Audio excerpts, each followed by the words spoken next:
Hi అండి. Welcome to Andhra recipes. Me Indira from Tanuku. నేను ఈరోజు పచ్చి మామిడికాయలతో తాండ్ర చేసి చూపిస్తున్నానండి. ఈ తాండ్ర పుల్ల పుల్లగా, తీయ తీయగా, కారం కారంగా చాలా బాగుంటుందండి. నోటికి ఏమీ రుచించినప్పుడు, ఏదైనా తినాలి అనుకున్నప్పుడు ఈ తాండ్ర తింటే చాలా బాగుంటుందండి. ఈ తాండ్రని ప్రిపేర్ చేసుకుని ఎయిర్ టైట్ కంటైనర్లో స్టోర్ చేసుకుంటే 6 months వరకు నిల్వ ఉంటుందండి. అయితే ఈ తాండ్రని ఎలా చేయాలో నేను చేసి చూపిస్తానండి. ఒకవేళ నా వీడియోస్ చూడటం ఇదే మొదటిసారి అయితే తప్పకుండా నా ఛానల్ని సబ్స్క్రైబ్ చేసుకోండి. నేనైతే 4 పచ్చి మామిడికాయలను తీసుకున్నానండి. ఈ మామిడికాయలని పైన తొక్కలు తీసేసి ఇలా చిన్న చిన్న ముక్కలుగా కట్ చేసుకుని స్టవ్ మీద కళాయి పెట్టి మామిడికాయ ముక్కల్ని కళాయిలో వేసేసుకోవాలి. మామిడికాయ ముక్కలు మరీ పెద్దవి కాకుండా ఇలా కొద్దిగా చిన్నగా ఉండేలా చూసుకోవాలి. ఇప్పుడు ఒక 1/2 లీటర్ నీళ్ళు పోసుకొని ఉడికించుకోవాలి. మామిడికాయ ముక్కలు బాగా మెత్తగా అయ్యేంత వరకు ఉడికించుకోవాలి. మామిడికాయ ముక్కలు మాడిపోకుండా ఇలా గరిటెతో కలుపుకుంటూ ఉండాలి. మామిడికాయ ముక్కలు మెత్తగా అయిపోయాయండి. ఇప్పుడు స్టవ్ ఆఫ్ చేసేసుకుందాం. ఇప్పుడు వేరొక కళాయిలో స్ట్రైనర్ని పెట్టి ఉడికించుకున్న మామిడికాయ గుజ్జును వేసుకుని ఇలా గరిటెతో కలుపుతూ ఉంటే గుజ్జంతా కిందకి దిగిపోతుందండి. మామిడికాయ గుజ్జునంతా ఒకేసారి వేసేస్తే కిందకి సరిగా దిగదండి. అందుకే కొద్ది కొద్దిగా వేసుకుంటూ ఇలా గరిటెతో కలుపుకుంటూ ఉంటే గుజ్జు బాగా దిగుతుంది.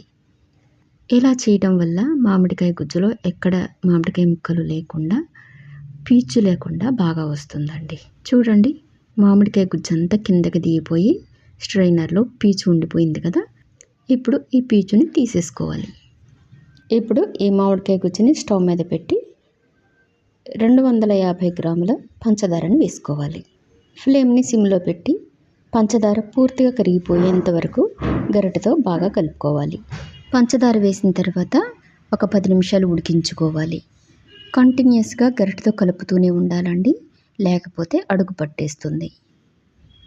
పంచదార మామిడికాయ గుజ్జులో ఇలా బాగా ఉడికిన తర్వాత 1 టీ స్పూన్ ఉప్పు,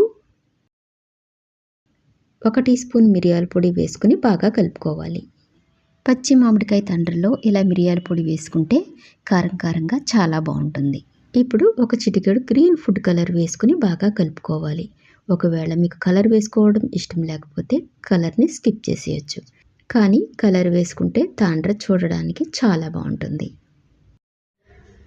కలర్ ఇలా పూర్తిగా బాగా కలిసిన తర్వాత ఇప్పుడు 1 టీ స్పూన్ చిల్లీ ఫ్లేక్స్ వేసుకుని బాగా కలుపుకోవాలి. చిల్లీ ఫ్లేక్స్ వేసిన తర్వాత ఎక్కువసేపు ఉడికించిన అవసరం లేదండి, బాగా కలిస్తే సరిపోతుంది. ఇప్పుడు మామిడికాయ గుజ్జు ఈ కన్సిస్టెన్సీలోకి వచ్చిన తర్వాత స్టవ్ ఆఫ్ చేసేసుకోవాలి.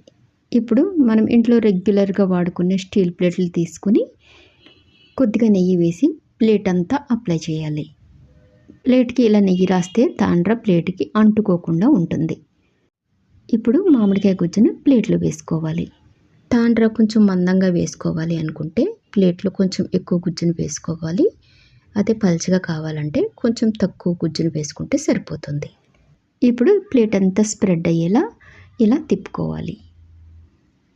వీటిని మరీ మందంగా కాకుండా, మరీ పల్చగా కాకుండా మీడియంగా వేసుకుంటే తినడానికి చాలా బాగుంటాయండి. ఇప్పుడు ఈ ప్లేట్ని 2 రోజులు ఎండలో ఆరబెట్టుకోవాలి. 2 రోజులకి తాండ్ర ఇలా బాగా ఎండిపోతుందండి. ఒకవేళ ఎండ లేదనుకోండి, మీరు ఫ్యాన్ గాలి కింద అయినా ఆరబెట్టేసుకోవచ్చు. నీడలో ఆరబెడితే ఆరడానికి కొంచెం ఎక్కువ రోజులు టైం పడుతుంది. ఇప్పుడు తాండ్రని ఇలా నైఫ్తో లేపితే ఈజీగా వచ్చేస్తుందండి. ఇలా ప్లేట్ నుండి సెపరేట్ చేసుకోవాలి. చూడండి, షైనీగా ఎంత బాగా వచ్చిందో. ఇప్పుడు మనకి కావాల్సిన సైజుల్లో ముక్కలుగా కట్ చేసుకోవాలి. మీకు నచ్చిన షేపుల్లో కట్ చేసుకోవచ్చండి. స్క్వేర్స్గా అయినా కట్ చేసుకోవచ్చు, లేదా ఇలా పొడవుగా కట్ చేసుకొని ఇలా రోల్ చేసుకోవచ్చు. వీటిని ఎయిర్ టైట్ కంటైనర్లో స్టోర్ చేసుకుంటే 6 months వరకు నిల్వ ఉంటాయి. ఎలా ఉందండి? నేను చేసిన మామిడి తాండ్ర మీకు నచ్చిందా? అయితే తప్పకుండా మీరు కూడా ట్రై చేయండి. అలాగే నేను చేసిన ఈ మామిడి తాండ్ర మీకు నచ్చితే వెంటనే లైక్ చేయండి, షేర్ చేయండి, నా ఛానల్ని సబ్స్క్రైబ్ చేసుకోండి. మరొక డిఫరెంట్ రెసిపీతో మళ్ళీ కలుద్దాం. Thank you for watching.